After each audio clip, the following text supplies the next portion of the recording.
சித்துக்கள் அப்படின்றது வந்து நிறைய அமானுஷ்யங்கள். அதை வந்து வார்த்தைகளால் வந்து விவரிக்க முடியாது. ம். இருந்தாலும் நம்ம வந்து ஒரு ஒரு வரியில அத சொல்லணும்னா,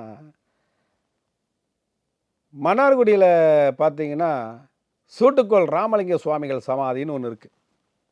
அவரு ஒரு பெரிய சித்தர். சமீப காலத்தில் வாழ்ந்த சித்தர்கள். ம். சூட்டுக்கோள் ராமலிங்க சுவாமிகள். அவருக்கு மதுரையிலயும் ம். ஜீவ சமாதி பீடம் இருக்கு. இந்த சூட்டுக்கோள் ராமலிங்க சுவாமிகள் கோயிலுக்கு நீங்கள் வந்து விரதம் இருந்து, பயபக்தியோட அந்த கோவிலுக்கு நீங்க உள்ள போயிட்டு சுவாமி கும்பிட்றீங்கன்னு வச்சுக்கோங்களேன். அவர் பயன்படுத்திய ஒரு பிரம்பு ஒண்ணு அந்த இடத்துல இருக்கு. ம். அங்க இருக்கக்கூடிய அந்த பூசாரிகள் இருக்கிறாங்க இல்லையா? அவங்கள்ட்ட வேண்டி விரும்பி, அதாவது கட்டளையிடாம பணிந்து, அத நான் வந்து தொட்டு வணங்கிக்கணும் அப்படின்னு சொல்லி கேட்டீங்கன்னா, அத எடுத்து கையில குடுப்பாங்க. ஒரு பிரம்பு அதிகபட்சம் 400 கிராம் இருக்குமா? ம். ஆனால் நீங்கள் எந்த அளவிற்கு பாவி என்பதை அந்த இடத்தில் உணர்ந்து கொள்ளலாம்.